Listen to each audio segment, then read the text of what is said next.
Hello hi Raziya Shihab ചാനലിലേക്ക് എല്ലാവർക്കും സ്വാഗതം. ഇന്ന് കൂടുതൽ ആൾക്കാർക്കും അറിയാവുന്ന ഒരു റെസിപ്പിയുമായിട്ടാണ് വന്നിട്ടുള്ളത്. എന്നാലും അറിയാത്തവരുണ്ടെങ്കിൽ ഈ വീഡിയോ ഒന്ന് കാണുക. അപ്പോൾ നമുക്ക് ചായക്ക് വൈകുന്നേരം ഒരു 4 മണി പലഹാരമായിട്ടാണ് വന്നിട്ടുള്ളത്. വളരെ എളുപ്പത്തിൽ നമുക്ക് ഉണ്ടാക്കാൻ പറ്റും. അപ്പം വേഗം തന്നെ വീഡിയോയിലേക്ക് പോവാം. ഇതുണ്ടാക്കാനായിട്ട് കുറച്ച് ചെറുമണിക്കടല എടുത്തിട്ടുണ്ട്. 1 കപ്പ് ചെറുമണിക്കടലാണ് എടുത്തിട്ടുള്ളത്.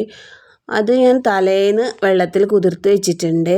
അതിനുശേഷം ഇതിലേക്ക് ഒരു ലേശം ഉപ്പൊക്കെ ഇട്ടിട്ട് വേവിച്ചെടുക്കുക. അപ്പോൾ കടല നന്നായിട്ട് വെന്തോ എന്ന് നോക്കട്ടോ, നന്നായിട്ടൊന്ന് വെന്തോട്ടെ. അങ്ങനെ നമ്മൾ കടല വെള്ളത്തിൽ നിന്നും മാറ്റി വെച്ചിട്ടുണ്ട്, വേവിച്ചെടുത്തിട്ടുള്ളതാണ്. ഇനി നമുക്ക് വേണ്ടത് ഒരു മുറി തേങ്ങയാണ്. അതൊന്ന് ചിരകിയിട്ടുണ്ട്. ചിരകിയതിന് ശേഷം നമ്മൾ മിക്സിൻ്റെ ജാറിലേക്ക് ഇട്ട് കൊടുക്കാം. അതിനുശേഷം 1 കപ്പ് കടല നമ്മൾ എടുത്തിട്ടുള്ളത്. അപ്പോൾ ഒരു പകുതി നമുക്ക് ഇതിൻ്റെ മിക്സിൻ്റെ ജാറിൽ ഇട്ട് കൊടുക്കാം. മുഴുവനായിട്ട് ഇട്ട് കൊടുത്താൽ നന്നായിട്ട് അടയാൻ പ്രയാസമാണ് ഈ കാരം. അപ്പോൾ നിങ്ങളൊരു പകുതി ഇട്ട് കൊടുക്കാം. അതിനുശേഷം ഒരു 2 ടേബിൾ സ്പൂൺ പഞ്ചസാരയും ചേർത്ത് കൊടുക്കാം. ഇനി ഇത് നന്നായിട്ട് അടിച്ചെടുക്കാം. അപ്പോൾ നമ്മളിതാ ഇവിടെ അടിച്ചെടുത്തിട്ടുണ്ട്. അടിച്ചെടുത്ത് ഞാൻ കാണിച്ചു തരാം കേട്ടോ. ഇതുപോലെയാണ് നമ്മൾ അടിച്ചെടുത്തിട്ടുള്ളത്.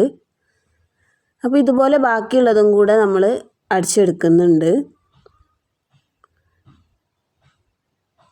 അപ്പോൾ ഈ അടിച്ചെടുത്തതൊക്കെ നമ്മളൊരു പ്ലേറ്റിൽ വേറെ മാറ്റി വെച്ചിട്ടുണ്ട്. രണ്ടാമത് അടിച്ചതും ഇതിലേക്ക് ഇട്ട് കൊടുത്തതിന് ശേഷം നന്നായിട്ടൊന്ന് മിക്സ് ചെയ്ത് കൊടുക്കണം.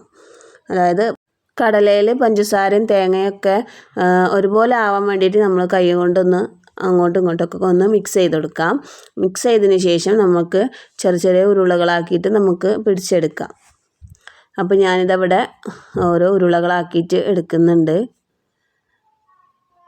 ഇത് വേറൊരു പാത്രത്തിലേക്ക് മാറ്റി വെക്കാം. അപ്പോൾ നമ്മൾ ചായ ഉണ്ടാക്കുമ്പോൾ വളരെ എളുപ്പത്തിൽ നമുക്ക് ഉണ്ടാക്കാൻ പറ്റിയിട്ടുള്ള ഒരു റെസിപ്പിയാണ്. വൈകുന്നേരം ചായക്ക് കടികളൊന്നും ഇല്ലാത്ത സമയത്ത് ഇതുവരെ ഉണ്ടാക്കിയിട്ടില്ലാത്തവരാണെങ്കിൽ ഈ ഒരു റെസിപ്പി ഉണ്ടാക്കി നോക്കുക, ഫീഡ്ബാക്ക് അറിയിക്കുക.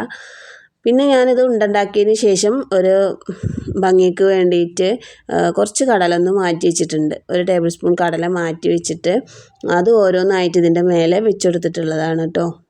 അപ്പോൾ ഇത്രയേ ഉള്ളൂ ഇന്നത്തെ വീഡിയോ. അടുത്ത വീഡിയോയുമായി വീണ്ടും കാണാം. Okay, by.